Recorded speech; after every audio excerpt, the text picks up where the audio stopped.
বন্ধুরা, আজকের গল্পের আসরে তোমাদের জন্য থাকছে গোপাল ভাঁড়ের ধরে আনতে বেঁধে আনা। রাজা কৃষ্ণচন্দ্র একবার পেয়াদাকে ডেকে বললেন, ওরে ভজহরি, ব্যাপারীকে একবার ডেকে আনবি তো। ভজহরি সরেশ গুড়ের কারবার করত। পেয়াদা ব্যাপারীকে একেবারে দড়ি দিয়ে বেঁধে রাজসভায় হাজির করলে ভজহরি গোপালকে ধারে মাল দিতে চাইতো না, তাই তার ওপর গোপাল চটে ছিল।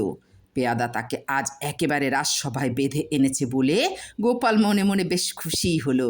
বলল, বেশ হয়েছে, শালাকে বেঁধেই এনেছে।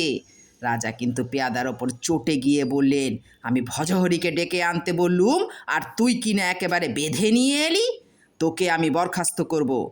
তোর বেশ বার হয়েছে, কেন তুই বেঁধে এনেছিস আগে কৈফিয়ত দে, নয়তো এখনই তোকে বরখাস্ত করলাম। তোর কিছুর বলার থাকে বল।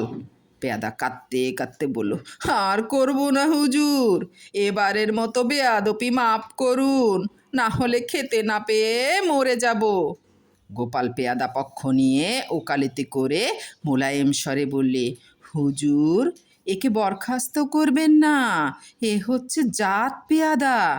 পেয়াদারা ধরে আনতে বললে বেঁধেই আনে, আর এ ডেকে আনতে বলায় বেঁধে আনায় প্রকৃত পেয়াদার মতোই কাজ করেছে।